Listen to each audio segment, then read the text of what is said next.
मित्रों नमस्कार। साथियों, अपने स्क्रीन पे देख रहे होंगे कि आचार्य रामचंद्र शुक्ल के इतिहास से संभावित प्रश्न, प्रत्येक दिन 10 प्रश्न। मित्रों, मैं ये हिंदी साहित्य का इतिहास जो रामचंद्र शुक्ल का है उसे पढ़ भी रहा हूँ। और अपने पढ़ने के क्रम में जो संभावित प्रश्न बन सकते हैं मेरी निगाह में, और या जो मैंने परीक्षाएं दी हैं उसमें जो प्रश्न हमको मिले हैं, और वो प्रश्न क्रमवार में अगर मिलते जाते हैं या हमसे हमें लगता है कि ये प्रश्न आगामी परीक्षा में पूछ सकता है और इसको बनने की प्रबल संभावनाएं हो सकती हैं, तो उन ऐसे प्रश्नों को मैंने डेली जो है 10 प्रश्न आपके सामने रखने की सोचा हूँ। और जैसा कि आप लोग जानते हैं कि आगामी परीक्षाएं जो होने वाली हैं यूपी में, जो होने वाली हैं वो कम से कम उत्तर प्रदेश टीजीटी पीजीटी दो परीक्षाएं हैं, और एक परीक्षा जो है हायर एजुकेशन के लिए हो सकता है। तो इन 3 परीक्षाओं के साथ साथ दिल्ली अधीनस्थ टीजीटी पीजीटी का भी पेपर कहीं न कहीं अप्रैल या मई में होने की संभावनाएं जताई जा सकती हैं। तो इसके मद्देनज़र रखते हुए जो कंपटीटर के सामने हिंदी साहित्य को विषय में जो सबसे ज़्यादा दिक्कत का सामना करना पड़ता है, जो लोग नहीं पढ़ना चाहते हैं, वो आचार्य रामचंद्र शुक्ल के किताबों को कहते हैं कि बहुत क्लिष्ट है, उनकी भाषा बहुत जो है क्लिष्ट है, इसलिए थोड़ा सा वो बोरियत महसूस होता है उसे पढ़ने के लिए। तो मैंने ये निश्चय किया है कि इसे आचार्य रामचंद्र शुक्ल के इतिहास को मैं पढ़ूंगा, और पढ़ने के क्रम में इनसे जो भी प्रश्न बन सकते हैं इनके सभी कालखंडों से, आदिकाल से लेकर आधुनिक काल यानी छायावाद तक, इनके साहित्य में लगभग 500 पेज की यह किताब है, 550 की। और ये भी टारगेट किया हूँ कि इस 500 पेज में एक पेज से एक क्वेश्चन बनाऊंगा, तो ले दे करके 500 क्वेश्चन हिंदी साहित्य के इतिहास से आचार्य शुक्ल के बन सकता है। तो इसी क्रम में मैंने 10 प्रश्न डेली आप लोगों के सामने रखने की कोशिश करूंगा आचार्य रामचंद्र शुक्ल से। तो उसी के क्रम में ये मेरी दूसरी वीडियो है। पहली वीडियो मैंने 5 प्रश्न पर बनाया था, लेकिन लगा कि वो 5 प्रश्न कम है, 5 प्रश्न बहुत कम है। 10 प्रश्न डेली अगर रखूं तो वो बेहतर है। तो 10 प्रश्न अगर एक दिन में रखता हूं तो महीने में 300 प्रश्न होगा। तो महीने में 300 प्रश्न का मतलब लगभग ये रीतिकाल ख़त्म हो जाएगा शुक्ल जी के इतिहास से। तो ये कहीं न कहीं आप लोगों को और मुझे स्वयं के लिए भी लाभान्वित ये उपयोगी होगा हमारे लिए, और आपके लिए भी। तो चलिए देखते हैं कि ये 10 प्रश्न कौन सा है। पहला प्रश्न है कि शुक्ल जी के अनुसार अपभ्रंश का हिंदी में प्रयोग कब हुआ? अपभ्रंश का हिंदी में प्रयोग कब हुआ? तो ये ऑप्शन 4 हैं। इस 4 में से आपको एक ऑप्शन को ट्रिक करना है, और मैं यह प्रश्न और विकल्प पढ़ने के बाद 10 सेकेंड का आपको समय दूंगा। आप उस 10 सेकेंड में इसे ट्रिक कर दीजिएगा। आपके मन मस्तिष्क में जो भी उत्तर सही लगे उसे आप ट्रिक करिए, बाकी उत्तर मैं आपके स्क्रीन पर ही दे दूंगा। तो ये पहला प्रश्न है, शुक्ल जी के अनुसार अपभ्रंश का हिंदी में प्रयोग कब हुआ?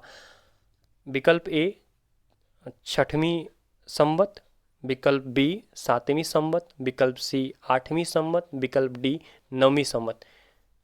ये 10 सेकेंड का समय है, आप इसे सॉल्व करें।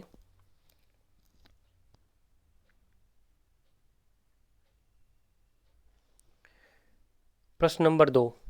प्रश्न 2 ये कह रहा है कि श्रावकाचार की भाषा है संस्कृत, पाली, प्राकृत, अवहट्ट।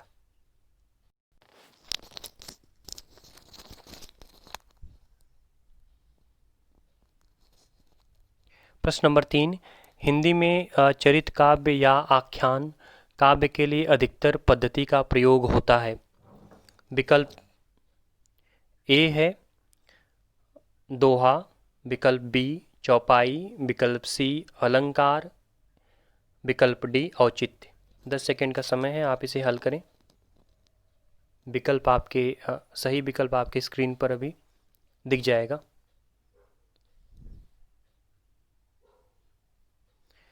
प्रश्न नंबर 4, वज्रयानियों का स्थान है।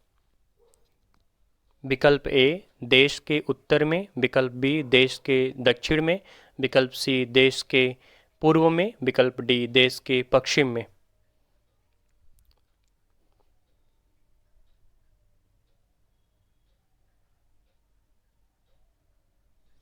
प्रश्न 5, बौद्ध गान ओ दूहा की भाषा है। बौद्ध गान ओ दूहा की भाषा है। विकल्प ए संस्कृत, विकल्प बी प्राकृत, विकल्प सी हिंदी, विकल्प डी बांग्ला।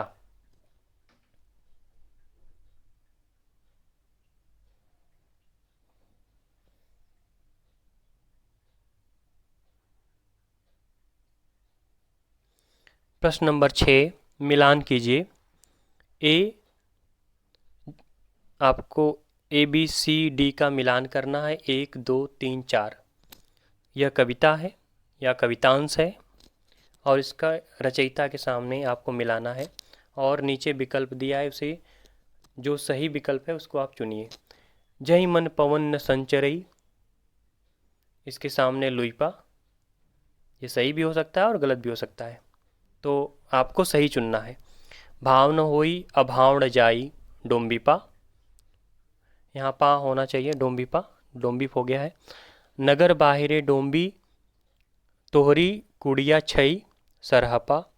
बेंग संसार बढ़हिल जा, तंतिपा।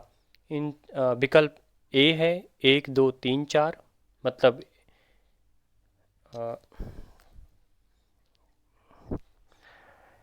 विकल्प बी है 3 1 2 4, विकल्प सी है 4 2 3 1, विकल्प डी है 4 3 2 1।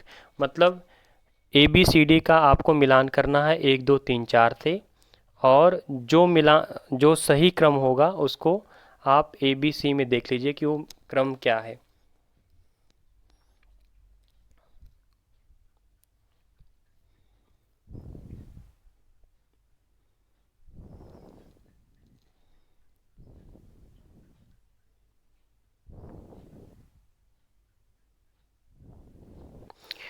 प्रश्न नंबर 7 है, पंच बिडाल। मैं आपको बताते चलूँ कि पंच बिडाल का जो पहली बार जिक्र आया था, ये लुइपा ने किया। लुइपा ने इसका जिक्र किया था। तो एक तरह से लुइपा जो है वो सिद्ध है, सिद्ध साहित्य में हम इसे पढ़ते हैं। और इस लुइपा ने पंच बिडाल का जिक्र किया और अपन सिद्ध साहित्य सिद्धों ने अपने जो है मतांतर के लिए 5 विकारों का जिक्र किया था। तो उसी को इन्होंने अपभ्रंश में इसे विकार की जगह अपभ्रंश में विकार बिडाल हो जाता है। पंची तो पंच विकार, 5 विकार का उन्होंने जिक्र किया था। तो उसी को लेकर के यहाँ पे बात किया गया है कि वो 5 विकार या 5 बिडाल कौन कौन से हैं, और जिसमें से 3 को लिया गया है इस प्रश्न में। एक जो है वो पंच विकार या पंच बिडाल का तत्व नहीं है।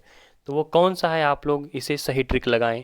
विकल्प ए है आलस्य, विकल्प बी है हिंसा, विकल्प सी है काम, विकल्प डी है मदिरा। आपको समय या सेकंड मिलता है 10 सेकंड का, आप इसे हल करें। उत्तर आपके सामने होगा।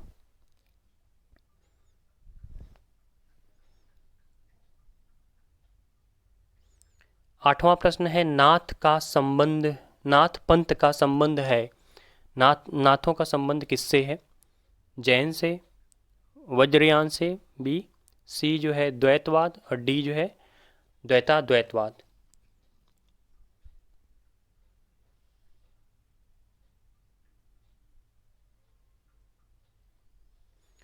प्रश्न नंबर 9, हठ योग का प्रवर्तन किया। विकल्प ए सरहपा, विकल्प बी जलंधर नाथ, विकल्प सी मछंदर नाथ, विकल्प डी गोरखनाथ।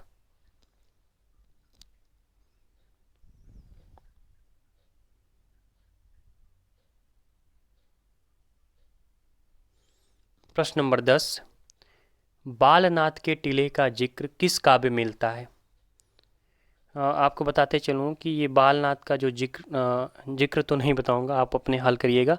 बालनाथ का जो ये हमें जिक्र मिलता है, नाथों का जब प्रचार प्रसार अपना करने के लिए गए थे पश्चिम में, राजस्थान पंजाब में, तो वहाँ पे बालनाथ के टीले पर इन्होंने अपना कुटी बनाया, वहाँ अपने रहने के लिए स्थान बनाया था। तो पश्चिम में ये बालनाथ का टीला है। लेकिन बालनाथ के टीले का जिक्र किस काव्य में मिलता है? आपके सामने विकल्प 4 है, तो उस विकल्प में से एक लगाइए। विकल्प ए रामचरितमानस, विकल्प बी पद्मावत, विकल्प सी पौमचर्यु, और विकल्प डी रिट्ठी नेमिचर्यु। 10 सेकेंड का समय है आपके पास। तो